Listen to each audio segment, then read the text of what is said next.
And welcome to the Buckle Up Podcast universe with Brandon Rush and Mama Rush. This is your first time coming to the show.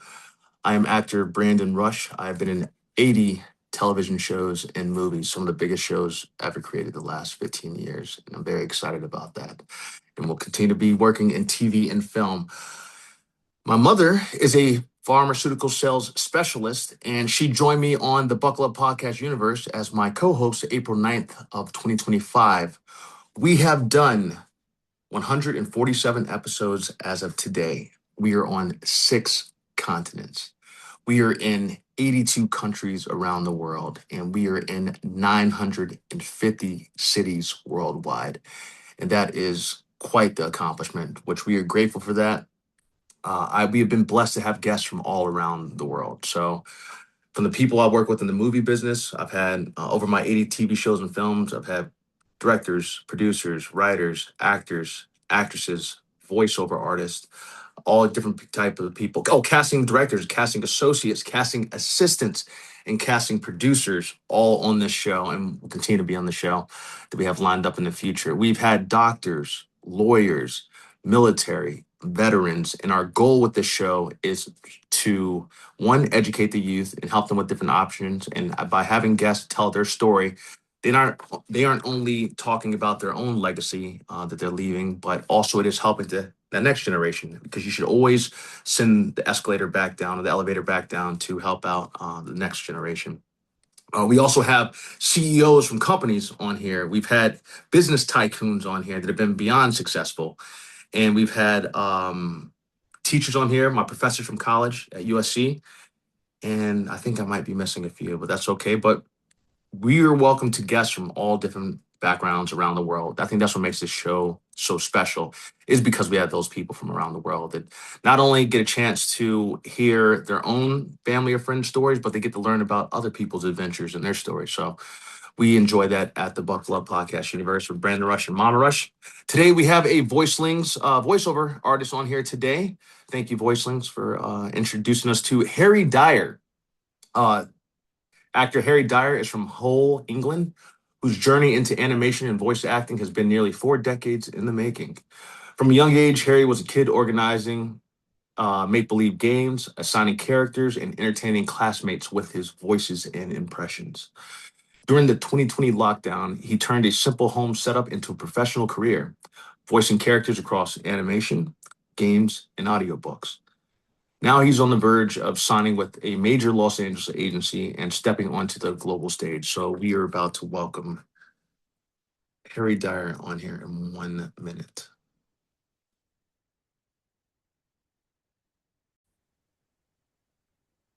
All right. See here.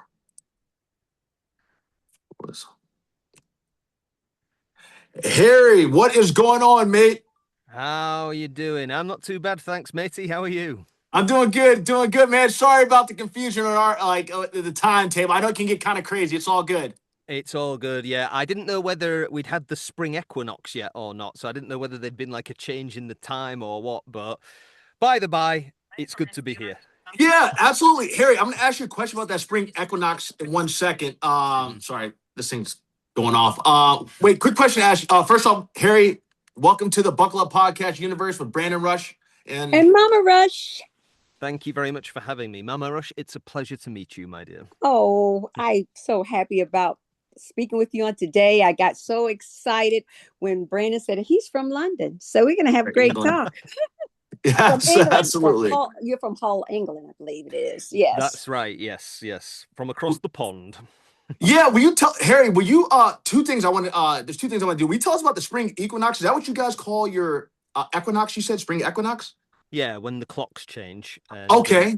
I can't remember whether we lose an hour in bed or whether we gain an hour in bed, but you have the one that's sort of near Halloween. Okay.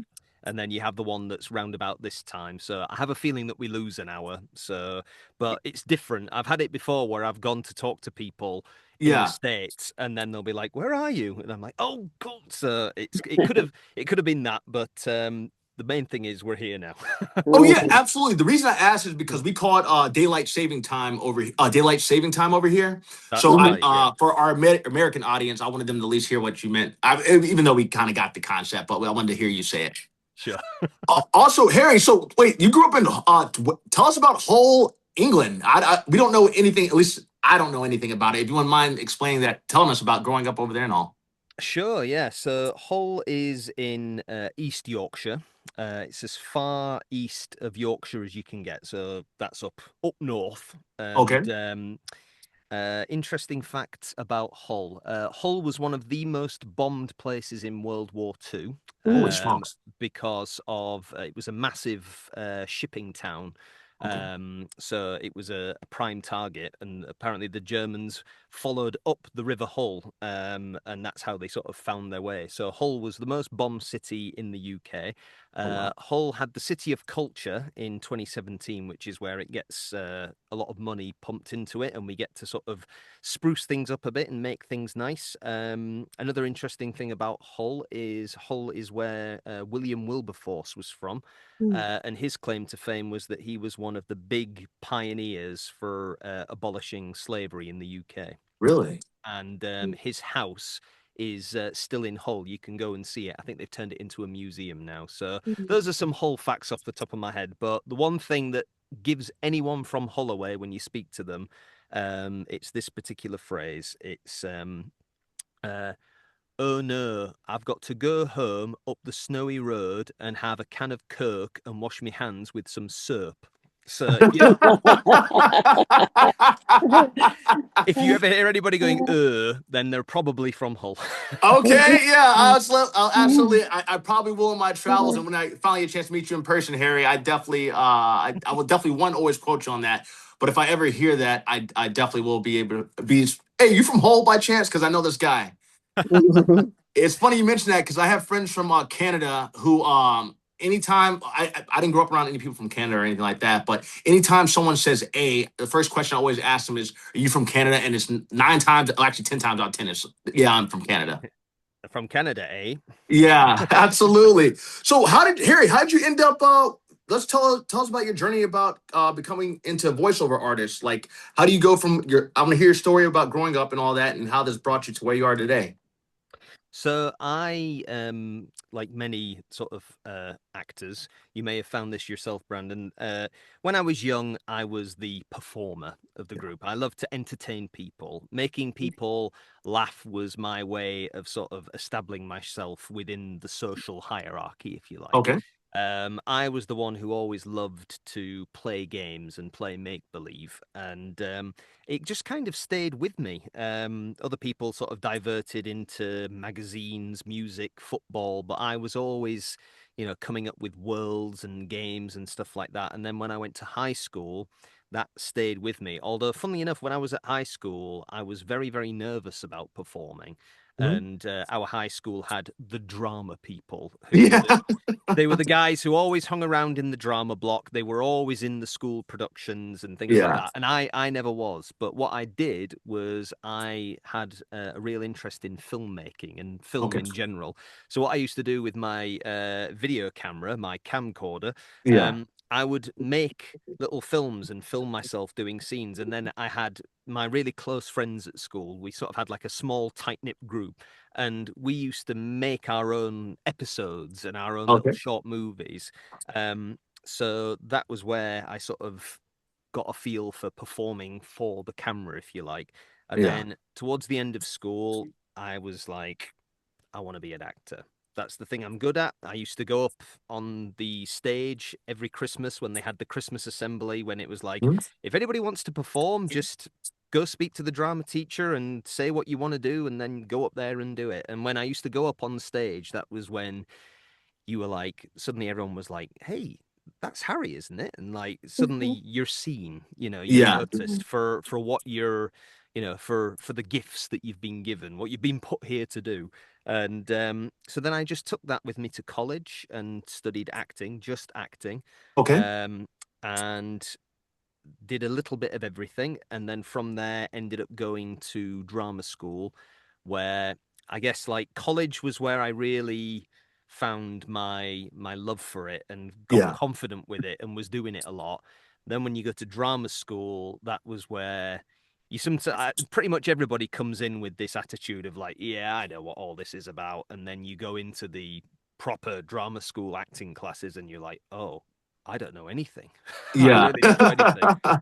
And their job is to sort of like, I always remember our acting teacher. He was very, very old school. If you Yeah. imagine, if you can sort of conjure up in your mind a stereotypical like Mm. English drama teacher who's all fire and passion, Yeah. that was him. And he was only like, he was a short guy with glasses, balding, but we were terrified of him. He used to set his watch, and if you were late, Oh wow. big Mm. trouble. And his watch was 5 minutes early. Yeah. Oh. Even if you were on time, you were still So late. late. Yeah. So we had to set all of our watches 5 minutes fast to get there on time. But I always remember he described it as like, um, I need to unpick what you know to then put you back together with the tools that we can Mm. give you.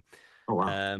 So did 3 years of drama school, graduated, and then went out into the business. Yeah. And I guess I got into the business of performing, but also the business of life as Yeah. well. Sort of doing I guess you'd call it like the 9 to 5 jobs, but Yeah. I always found it difficult with the sort of the jobs to earn your keep, to pay the bills, buy Yeah. food, and keep the heating switched on. Yeah. So I did lots and lots of different jobs over the years, and in a way, it was really good for me as a performer because I got to experience so many different sectors and so many different types of people. And Mhm. one thing I think as an actor, I was saying this the other day, that one of the great things as an actor, voice artist, is having the ability to listen and to really absorb the world around you and listen to other people's stories, because then that gives you more to draw from. Absolutely. Um, and yeah, the voice acting, I sort of, when I was living over in Manchester, which is in Lancashire, which is on the other side of the wall, they, I love Manchester. It was my home for many, many years. And Okay. while I was there, I went and did a few voiceover jobs like in studio, Oh, and they were just sort of little bits here and there. And then I ended up getting my own microphone, just like a podcast microphone. It was a Blue Yeti podcast microphone Mhm. that I just had in my kitchen, and I just sort of started talking to the microphone and recording, my thoughts, and then trying to do different voices. And then from there, I started to, build my confidence and yeah. start looking at voice acting job sites and stuff like that. And then, of course, 2020 came around and we all had to stay inside. And this is a common theme that I found, is that a lot of people came into voice acting because of that, Yeah. because Mm. at that time, it was a creative outlet for so many of us. And, I actually got quite a few of my own gigs at home Oh wow. during that time. Actually, I started just before the pandemic, and Yeah. then during the pandemic, and then after that, I was just like, this is so easy and simple, to be able to just go on, record an audition, send it off, and Yeah. then move on. Because, auditioning in person, um, I don't know what it's like where you are, Brandon, but like, if someone says, can you come into studio to do some auditions today? You've got Yeah. to you've got to travel there, It, you've got to travel back. It's either costing trains, a lot. buses, Yeah. petrol, anything like that. Whereas with, the voiceover auditions, you can literally come in, you could do 10 of them, send them Mhm. all off, and Mm. then go downstairs and have a cup of tea, Yeah. so It's almost Terry. To ask you a question, sorry to interrupt. It's kind of like doing a self tape, not doing a self tape, but it's kind of like doing the self recording. You guys are able to do that from home, yes, yeah, which is way, absolutely. which is now a self taping. We do that now. It's the same thing now, but it wasn't. I just want to relate that to you. Harry, sorry for interrupting. Get back to what you were saying. No, I was going to say, just going off the back of that, like, I think it's sort of become the norm in all kinds of acting now, Yeah. where, you know, if I get a self-tape for my on-camera auditions, a lot of the time, you know, I've got my little self-tape thing set up at home with the backdrop and the lights, Yeah. and you know, it seems to be the way now. And some people, you know, some people say that they miss going to the in-person auditions. Some people prefer doing it like this. I certainly don't mind doing a self-tape for, like, you know, round one of audition. Yeah.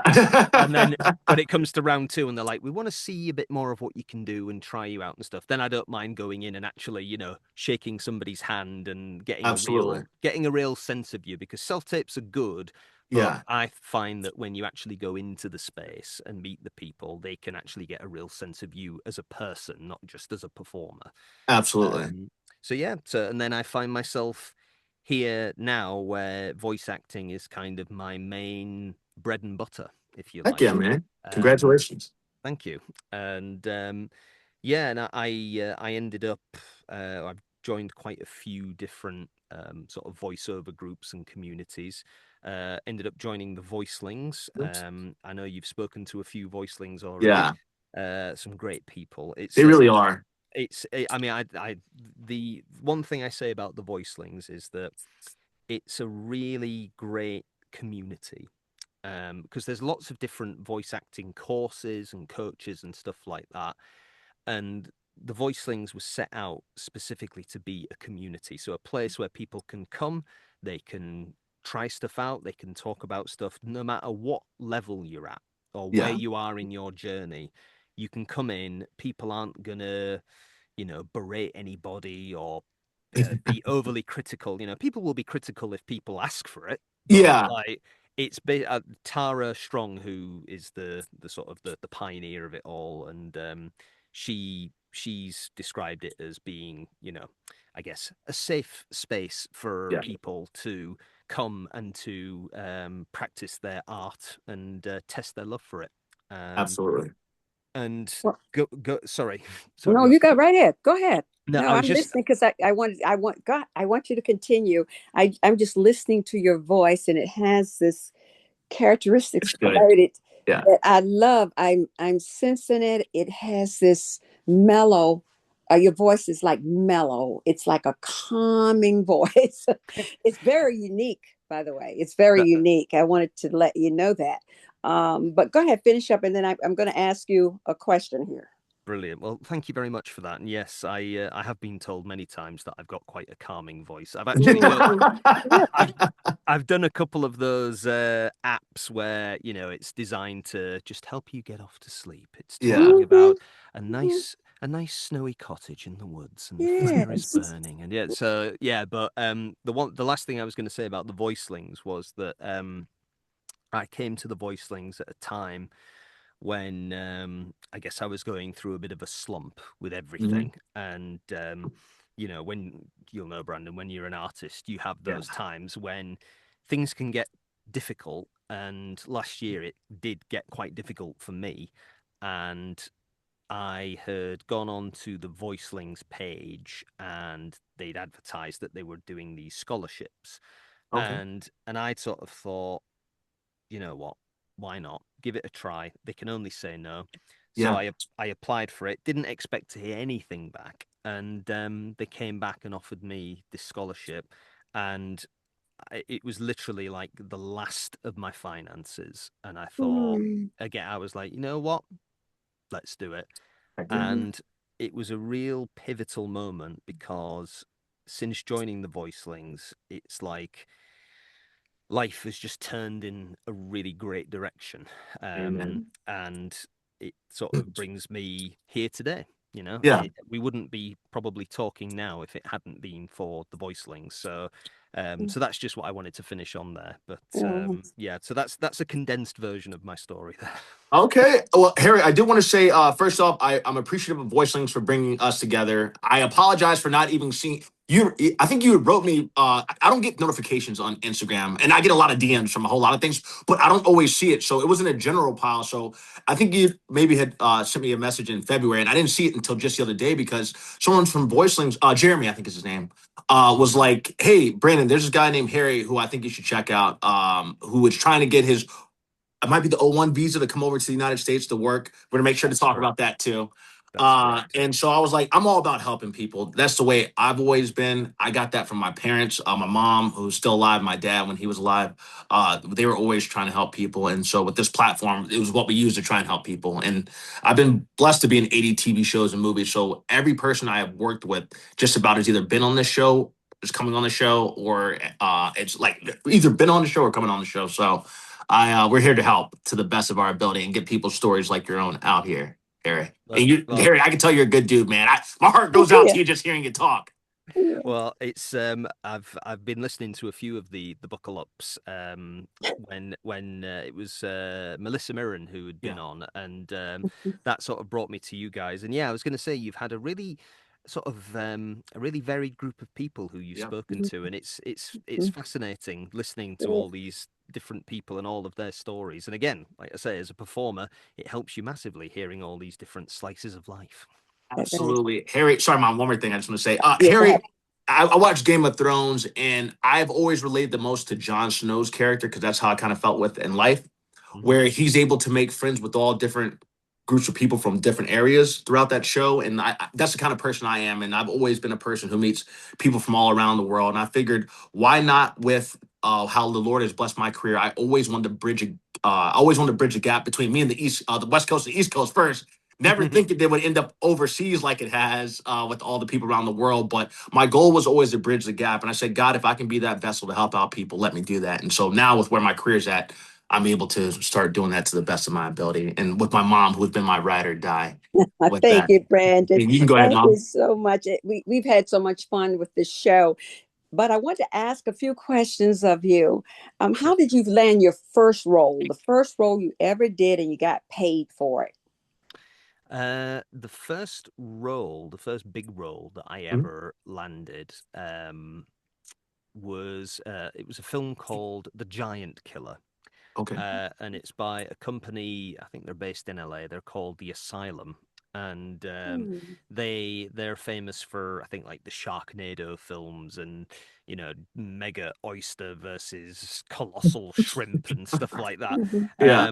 But they did this film, and I remember going to audition for it in Wales and going on the Oh, train wow. all the way to Wales to audition and coming all the way back, and then they'd said, "Could you come back for another audition?" So I went all the way out there again and came Yeah. all the way back. And I honestly had no idea what they wanted. So I just went in there and just thought, I'm just gonna be myself.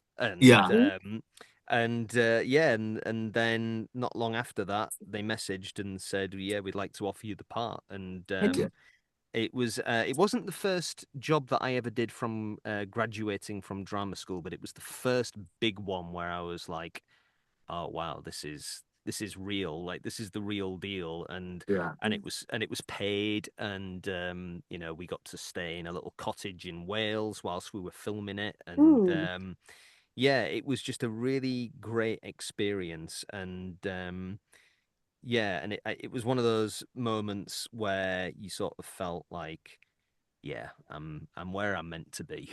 and Absolutely. um and the other thing I was going to say as well is that for most of my career, I've not had an agent. Oh, So handsome. so every single job I've ever got has always been off my own back. Yeah. Mm. And I have recently joined an agency back in 2024, a Okay. co-op agency, which is, if you're familiar with co-ops, it's where you are an actor on the Okay. books, but you also act as agent as well. Oh, So really? yeah, Interesting. so everybody will have sort of time in the office. So which is Yeah. a virtual office, and you do your 5 hours a week, and you basically agent for all the other people on the books. Oh, And wow. and it's really fascinating because it gives you an insight into the sort of the agent side of things, Yeah. but also it's really good because you get to know everybody on the books, and you Mhm. sort of get a sense of when a casting comes in, you're like, ah, I know who'd be good at that. Yeah, So, but yeah, so I've been with them for the last 2 years, but everything before that was all stuff that I got myself. So that's why I've always been, proud of every job that I've done because yeah, I knew I got it myself, you know. yeah. So yeah, so Amen. so the Giant Killer, yeah, that was the first one where I was like, I got paid to do my art. Yeah, absolutely. Uh, Harry, I wanted to say that's commendable. I've had to do that route too. I've gotten a lot of my. Let me. When I first started out, I had to get a lot of my own jobs by myself. I didn't have any help at the time, and I was getting those jobs myself. But luckily, I've been blessed now. But I had to do it the hard route. There's these things called showcases, which I've done in London too. I performed for 7 casting directors and associates in London back in September and in October, where basically you perform for a casting director or a casting associate in front of the entire class. Also, I want to give a shout out to that London community. I've never felt so supported in my life by actors and actresses from London. I was blown away by how they root for each other. That just blew my mind because just I think it's more competitive in the United States when it comes to people not necessarily being so supportive, perhaps at least in Yeah. the acting business. Mm. But with that being said, I had to do showcases before I ever got an agent. So casting directors would call me in after seeing me perform. They call me in directly for auditions, and Mm. from there, I started booking. I was able to get my first agent after a casting director called me in for a role I had done a showcase for them for. And I did that in Los Angeles to start, and then I did that in New York, and that's how I did that. So when you were saying things like how you had to commute to uh, Well, Wales, yes. back and forth to Wales. I know all about that, brother. I've had to fly to auditions. I've had to fly from LA to New York for auditions and back and forth. Thanks to my mom and dad, who I can't thank them enough. They would get up 3 o'clock in the morning, take me to the airport. My aunt worked for the airlines at the time, so I was able to fly for free. And I would go to these auditions and then fly back same day, or I'd fly from LA to South Carolina, then drive 3 hours down to Atlanta to audition and drive back up.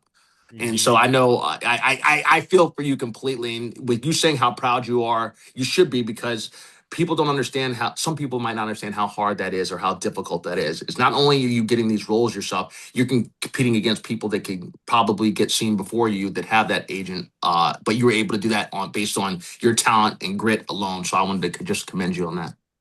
Yeah, thank you so much. And yeah, you're right. It's I think sometimes one of the things that I always say is like over the years how difficult it can be. I think sometimes people might get this idea of, being an actor or being in the arts or something as being quite kind of glamorous and cool, and it can have its moments, but Yeah, there are times when it can be incredibly lonely and yeah, incredibly difficult. And, Mm. the one thing that I've seen over the years is you see your peers, whether it's people you went to school with or friends, you see people, you know, getting houses, getting cars, yeah, getting jobs, earning wages, and it's when that sort of the negative voice yeah, Mhm. will start working at you and sort of saying, "Look at you, yeah, you're look at where you are, look at where everyone else is, and why are you still doing this?" And I can't describe it other than it's just like it's a calling. There's no real words or anything to describe it other than Mhm. it. You're just compelled to do it. You're yeah, compelled to stick with it, even if everyone around you is saying, why don't you do something else? Why don't you yeah. do, and you've got to have a lot of faith in yourself. I always say if you're going to have faith in anything, have faith in yourself that, Amen. what you're doing is right. If it feels right in your heart, that means you must be doing it for a reason. I love Absolutely. that. I love that. I always say you are your biggest cheerleader. And besides your Absolutely. parents, because Yeah. because we cheer Brandon on all the time. But Yeah. I want to ask you, what does it take to create a character voice? So I found that over the years I would sort of do impressions and imitate people and stuff like that, and then you can sort of play around with the voices and have your bag of voices. Or recently, someone Joshua Seth.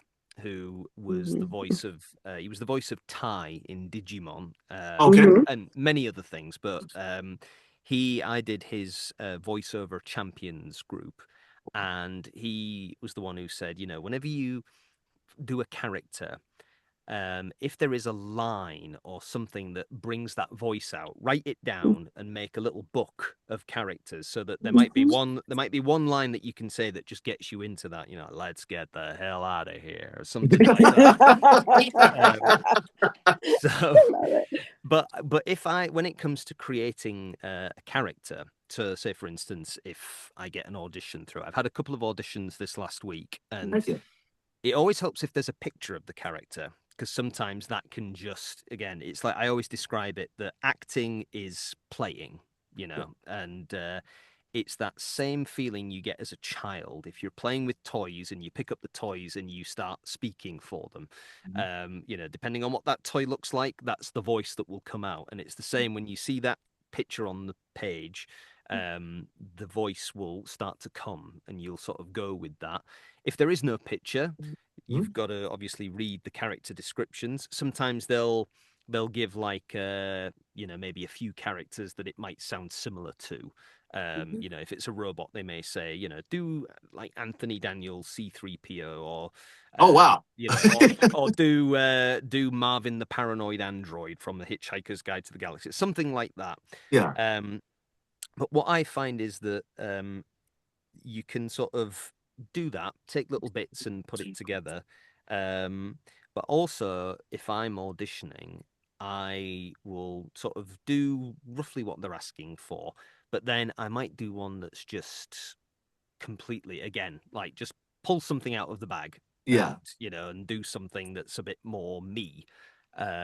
Because then even if you don't get the part, if you do something that stands out, they might sort of go, who was that? What was that? And then, I've had it before where they've sort of gone, not really what we want for this character, but would you like to read for this one?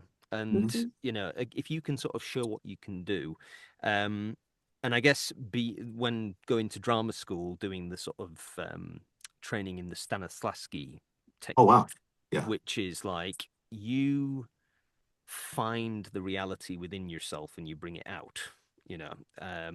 If it's a character who is, I don't know, I always remember the drama teacher saying you can never play a monster. So if you got a part of a monster, you can't play a monster, but what you can do is try and find the human being within it.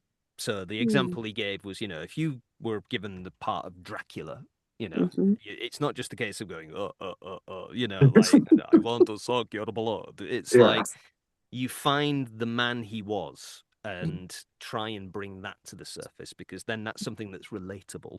So if I'm playing a robot, I can do the robot voice like this, or I can try and sort of think, right, what is this? What's the robot doing? What's it here for? Is it here to help? Is it here to hinder? Is it here just to convey information? And it's almost like doing a detective. You're sort of piecing little pieces together and finding out who this character is, and then seeing if there's a little bit of that in you. Can you bring a little bit of that out to give it some realism? Draw from your own experiences. If it's a robot that's there to advise people, I think about the times when I'm trying to show my grandma how to use Facebook properly, or when I've worked in schools with kids, and you just bring those qualities out and put them into the character, just so that it makes it feel more than just doing a voice. That's the one that I get a lot from people when you say you're a voice actor. Say, oh, you do funny voices then? It's like, yes, but there is a bit of art behind it. Yeah. So I hope that answers that question. Harry, I think you've done one of the best jobs, and this is of just explaining how you go in. At least you've done one of the best jobs explaining the way you craft it yourself. So for you personally, you've done one of the best jobs I've heard of how your process. You've done one of the best jobs of explaining your process, because I'm just actually you're educating me there. I'm like, man, I never thought about that from of whenever you are just giving a description of this character, and how you broke that down was incredible to me, of how you broke that down. Personally, I'm just saying for myself, because with what the description, I think that was amazing. like the Yeah. detective work you're doing with Yeah. that. That's actually awesome to hear. I really love your breakdown of that. Mm. It's all part of the fun. It's I Yeah, think acting should be fun like that, And I'm sure you've heard before, Brandon, it's like people say, make interesting choices when you're yeah, gonna play a role. You could do what everyone else does, or make a choice and stick to it. yeah. Even if it doesn't turn out to be the right one, have the confidence in yourself to make that choice and go with it. Absolutely. I'm not sure if you're friends with Nigel. If you guys might have been through the voicelings thing. Yes. Nigel, the guest we had on the other day, and I was telling him, and I've done this a lot in my career, but over in London when I was performing at those showcases, I performed the scene. I performed the scene how I made my choices, which was I usually try to do at least what the casting director, the British casting director, asked me. She's like, Brandon, when you usually do your audition, how would you do it? And I told her straight up, I said, I know that if I go into an audition, there's 10 people, nine of those actors are going to do it the exact same way, but I'm going to be that 10 person that takes that swing, as in I'm going to go with the route I think it should go. I'm going to take that gamble. And I Mhm. would rather not book the part and show you what I can do and essentially book the room than for me to, and I'd rather lose out in that part, but show you the fact I'm able to do it. But then I said, after I do the one take my way, I will 100% do it just like you guys want it on the page. Because I've been blessed to be in a lot of sets where I see them say, okay, hey, let's just give us something. Where a lot of what that is on the paper is either taken out or when they're Mhm. like, hey, just add something here because something needs to be put there. So I took that into that audition. Excuse me, not, I take that into my auditions now. So with what you were saying, with the fact that you didn't say taking a big swing, Mhm. Harry, you said that Mike, Harry, you said something there. Sorry, about you doing it a bit differently, making a choice. Making You a said, choice. yeah. Sorry, That's that's right. what I Yeah. meant to say. And so I appreciate that you do that because sometimes it's you by you making that choice is that one thing that might be different. It is that one thing. Hey, you know what? I'm gonna bet on myself through all the life experiences you've been on through, Harry. If Mhm. you survived, being broke at times, being this artist, why not take that swing? Because you know what? If you failed before, the only thing it can't go any worse. It can only go better. So but sorry, Harry. I just wanted to say but that. I that's mean, I'm inspired by you, brother, and mhm. I'm rooting for you. Well, Thank you.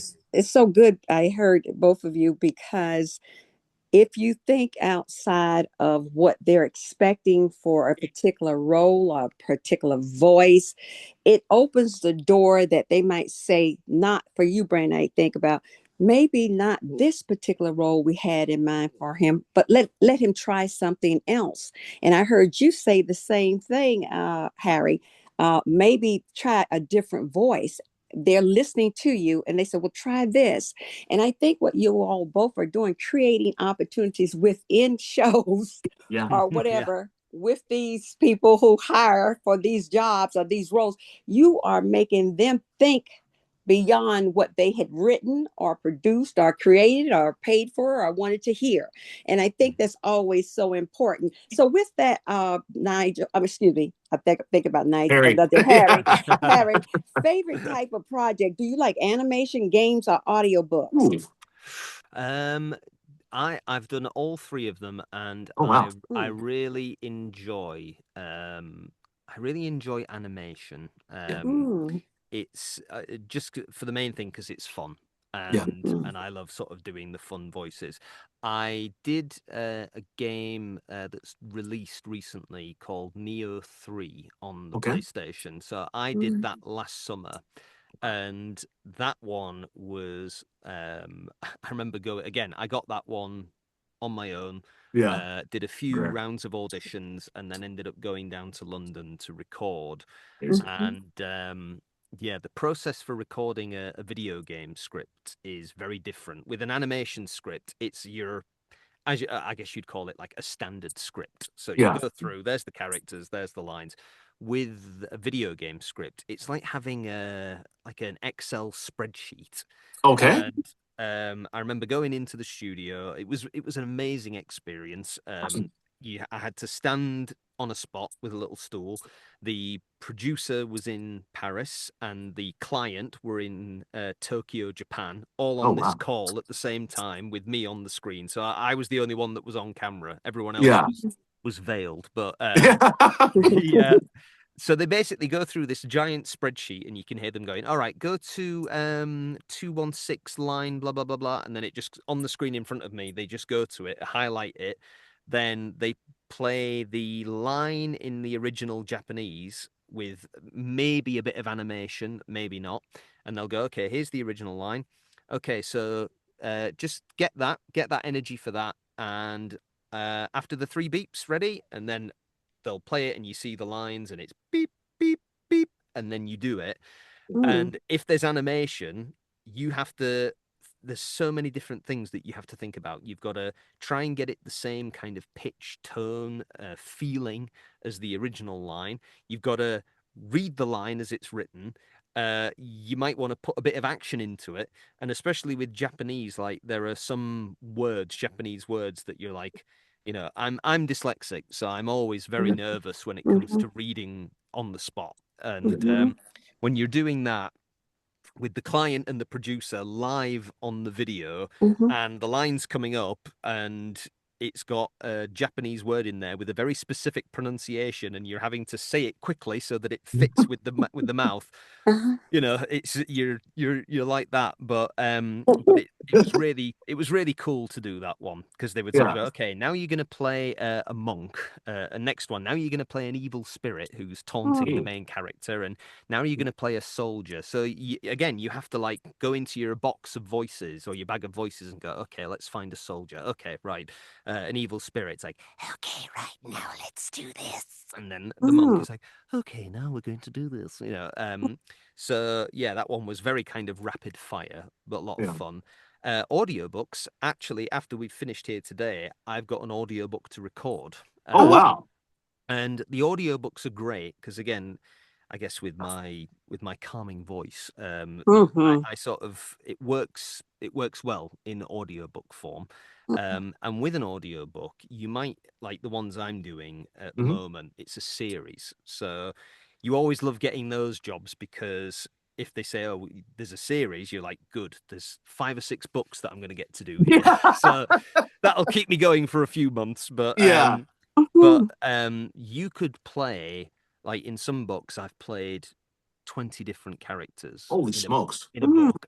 So you've got to think on the fly. Okay, I need to do a voice that's, you don't want to go, "You're going to go too crazy or over the top doing a voice like this in an audiobook."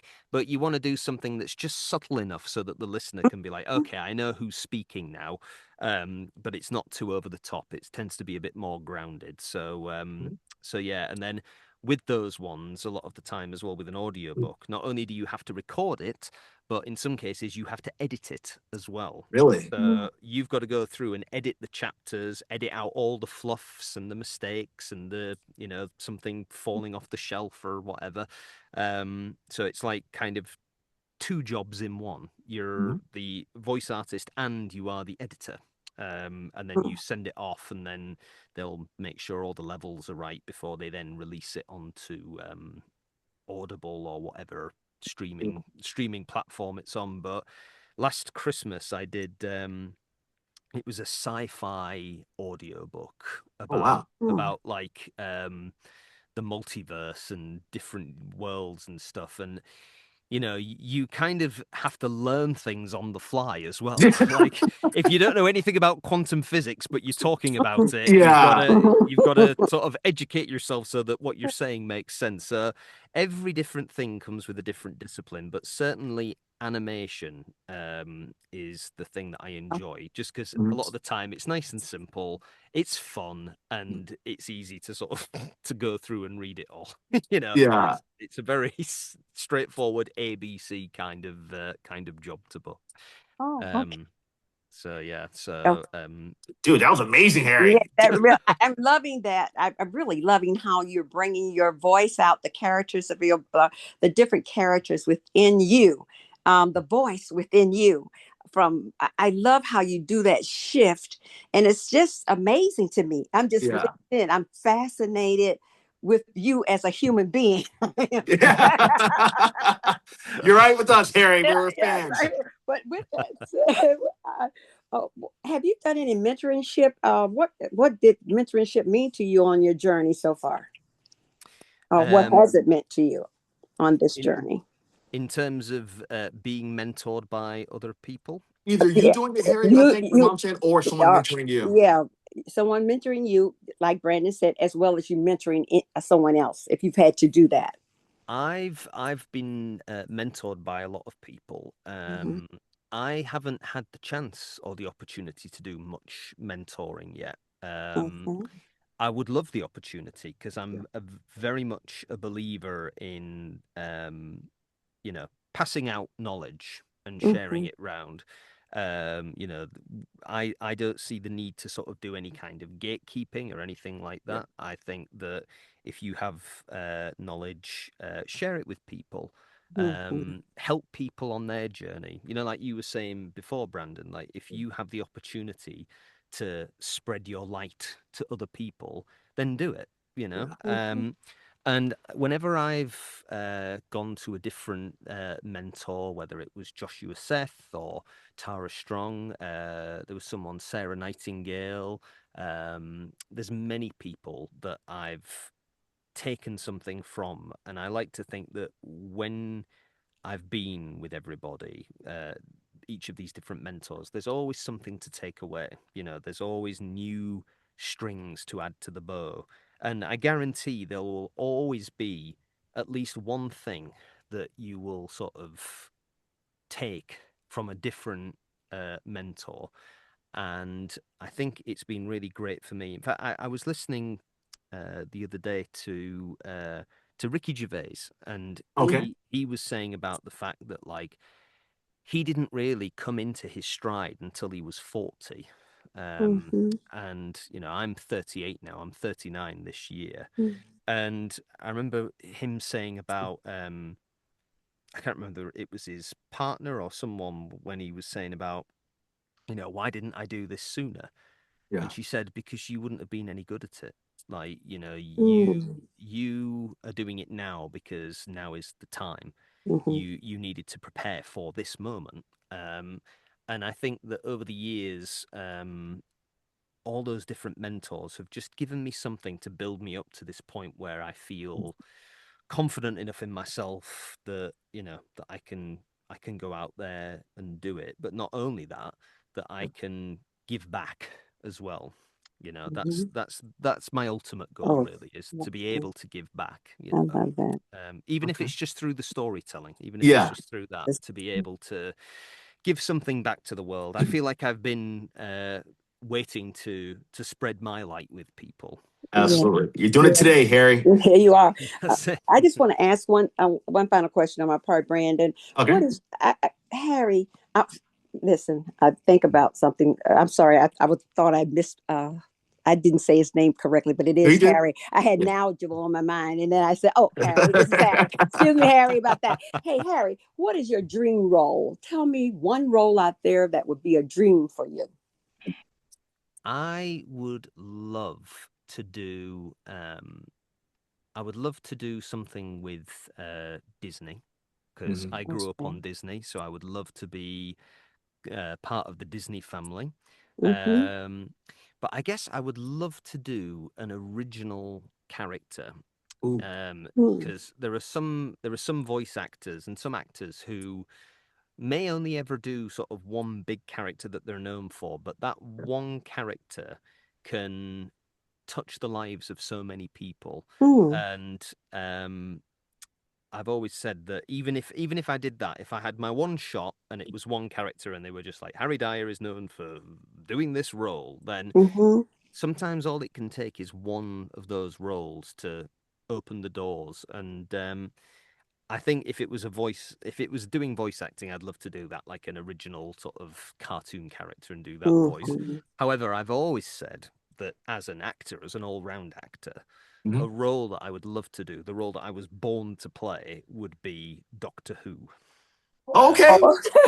I I grew up on the original Doctor Mm-hmm. Who before it got Mm-hmm. rebooted in Yeah. 2005. Okay. I remember where my grandma lived in Wales, Llangollen. There was a Doctor Who exhibition that they had there, and I Mm-hmm. remember going in and walking around, and they had all the old costumes and all the old monster outfits and stuff in Mm-hmm. this museum. And I just remember being captivated by the idea Mm, of this guy who changed into all these different people and was this sort of odd, eccentric alien mhm, who didn't quite fit in. And I remember thinking, that's me. That is Yeah. me. That's mhm, how I feel. I feel like mhm, this person who's sort of just on the outskirts, who doesn't really fit in, who's a bit quirky, who looks like everybody else, but mhm. he's just this different kettle of fish altogether. You're not quite sure with the Doctor. Um, Yeah.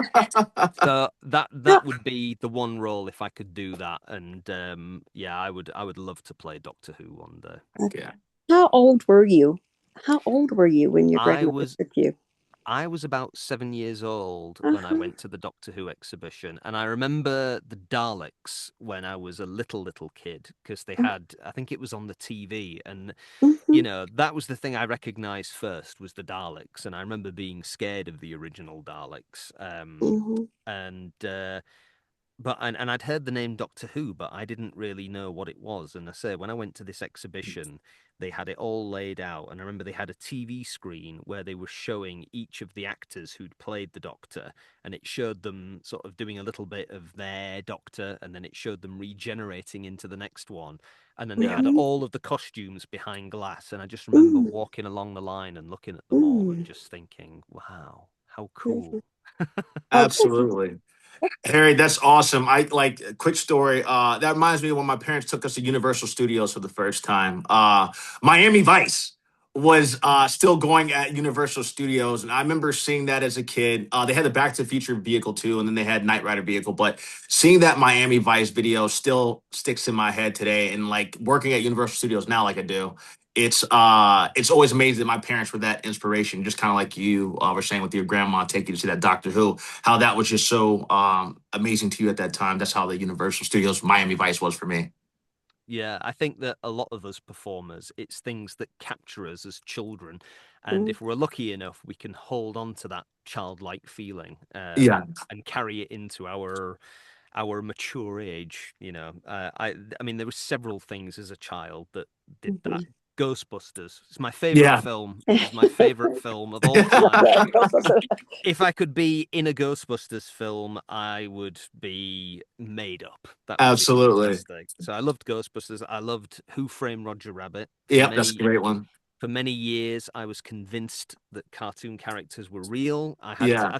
I think I had a longer discussion with my parents about cartoon characters not being real than I did about, you know, having the Father Christmas discussion. You Yeah. know, I just couldn't accept it, and they are still so real to me. But Yeah. you know, there was that. I loved Batman. I think Jack Nicholson's Joker had a big influence on me growing up. Um, Yeah. and I love Star Wars as well. Yeah. It was just all these sort of fantastic otherworldly things were the things that used to captivate my mind. Absolutely. Like I say, at school in England at that time, most of the lads would end up just playing football at Yeah. break and lunch, but I wasn't one of those people. Okay. I always tell the story of when I was about 5 years old. They were having a little football game with some of the parents and kids from the neighborhood, and I ended up being the goalpost. Okay. They had two upside down waste paper bins, and I had one on my head. And Oh wow. people always say, "Oh, that's when we knew he was different." Yeah, absolutely. Well, Harry, look, I'm going to ask you one. I'm going to before I get into lightning round, tell us about what's going on with the visa thing. I want to make sure that we touched on that. Ah, yes. So yeah, so the O1 visa. So in a nutshell, through the voicelings, my show reel was shown to one of the top voice agents in Okay. LA. And thanks to Tara Strong for that. It was then told to me like, you know, they would love to work with you, but you need to get a work visa. Hmm. And for a lot of people, that's where the story would have ended because Yeah. they would have sort of gone, oh, I can't be bothered with the faff of that. But I thought, you know what? Uh, this feels very much like an opportunity that only comes once in a lifetime. So Mhm. let's look at it. And I got one of my friends who's from California. I told her about it. She's always wanted me to come to the States, so she Yeah. straight away was like, "Oh, leave it with me." So she contacted a whole bunch of law firms. I think like 20 different law firms that Oh deal with wow. deal with O1 visas, which are for artists. Hmm. And one of them got back to me, had a consultation with them. They taught me through the process, and I then began the process of applying for this visa. In fact, today I was sat going through my IMDb and pulling out loads of my projects that I've worked on because Yeah. there are so many things that they need ticking, so many boxes that they need ticking. Yeah. Um, One of the things that happened with the voicelings was that several of them had said to me, why don't you do a GoFundMe? And I was like, it hadn't even popped into my head. And I don't know Yeah. whether it's just a Yorkshire thing, because in Yorkshire, asking anyone to borrow money, oh no, we don't do that. No, Yeah. what is it? Never a lender nor a debtor be. No, no, no. Um, but but they sort of said no, there'd be people who'd really want to support you in this. And again, I was like, okay, let's see what happens.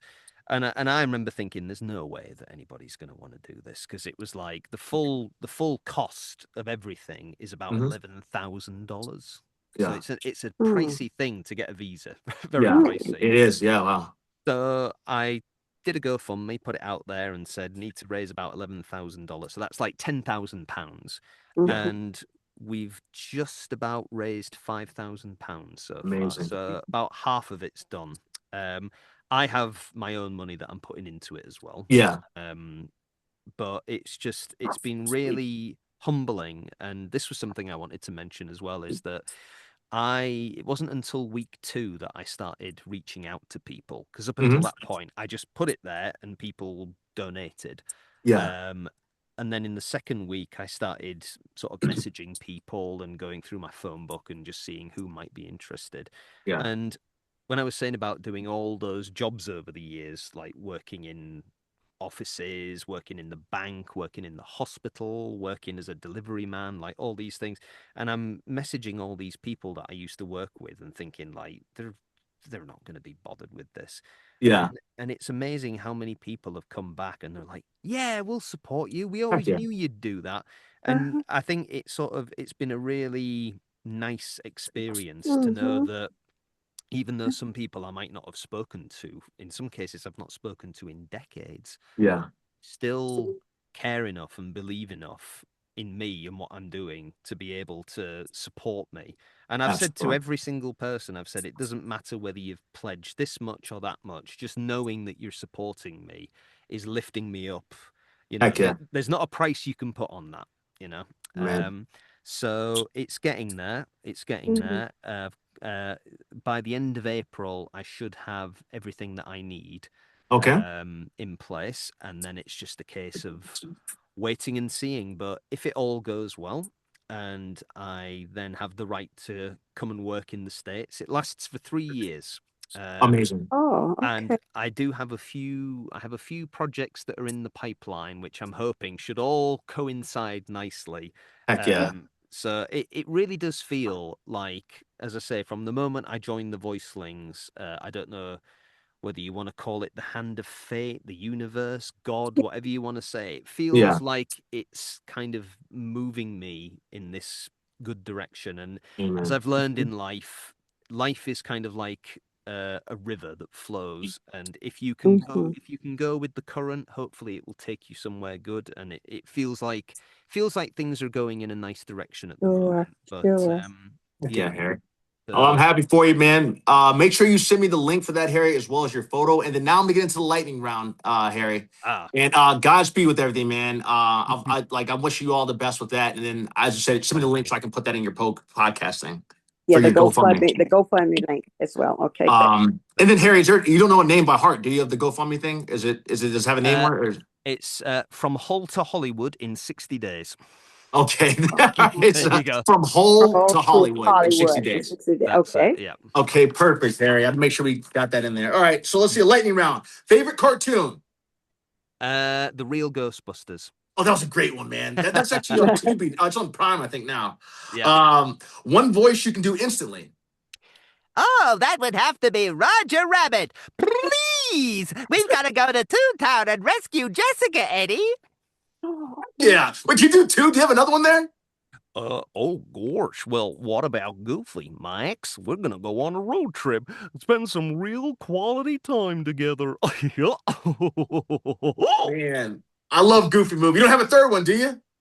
um. Oh. Ah. It's okay if you Oh, don't. I know. How about the Joker? Okay, Batman, look alive. The joke's on you. Love it. Hold on, I gotta give you a round for that one, Yeah, Henry. that was great. That was great. I know I already asked it once, but we're gonna ask it. We'll do a second one. So, dream role. You already said Doc. one, but you have a second one? Doctor Who. Second one would probably be the Joker. Okay, heck Okay. yeah, Yep, I'd love to do the Joker. I'd love to put my own stamp on it. absolutely. Coffee or tea? I think I know the answer to this, but I could be wrong. Black coffee. You Really, I was wrong. You probably think tea, being an Englishman, but no, black coffee is my go-to. Okay, I was completely wrong on that. You guys got to work on your coffee over there, man. When I was there, I couldn't find a good cup of coffee to save my life. Oh yeah, well it's because we all have the instant stuff. Yeah. Oh my gosh, they need to get rid of that. Are you an early bird or night owl? I would say probably a night owl. Most of my best work I do at night. Okay. And then final word, one word to describe your journey. Long. Heck yeah. And then Harry, one more thing to ask you, and then I'll let mom take it. Harry, if you could go back and tell your 18-year-old self anything, what would it be? I would say keep doing what you're doing. Stay on the path. If you've got any doubts, don't worry. You're heading in the right direction. Just be patient, be vigilant, and you'll get there. Amen. I love that, Harry. Well, Harry, you've been absolutely wonderful today, man. I thank you so much for taking time out of your busy day to come on here. You're a delight, man. You're a good person too. We're kindred souls for sure. And then I'll let mom take it from here. But Brandon, before I take it, I want Harry to know that he has been seen today. And would you share with him the following that we now have? And Yes. it's because of the purpose-driven life that we have. But share those numbers with Harry. Yeah, absolutely, Harry. Please. We're up to 19 million viewers and listeners on 6 continents, 82 countries, and 950 cities as of today around the world. So that's incredible. Yeah, man. Incredible. Well, it's going to be a pleasure to speak to every single one of them, and I hope all of you out there are living your best life and spreading the love around, because Lord knows we need love in the world. Yes, we do. And I want to tell you that, Harry, your story shows that purpose doesn't expire. You've shown us what it means to stay committed and follow your calling, which we love so much. Thank you for joining us today on the Buckle Up Podcast Universe. Heck yeah. And what we do now, Brandon? Yeah, Harry, we give everyone a round of applause, man. Great job. Harry, you were phenomenal, brother. Thank you so much for having me. It's been an absolute pleasure talking to both of you. Oh, same here. Great talking to you too, Harry. Harry, just send me that photo, man, and then I'll have this done in a couple hours. And we'll make sure you put his GoFundMe up. Yes, and send me that too, Harry, so I have both those things. Great. I'll send you those. Yeah. All right, buddy. You have a blessed day, brother. All right, take care now. Bye-bye. Absolutely. Goodbye. Oh, that was outstanding. He was amazing. Brandon. He was absolutely amazing.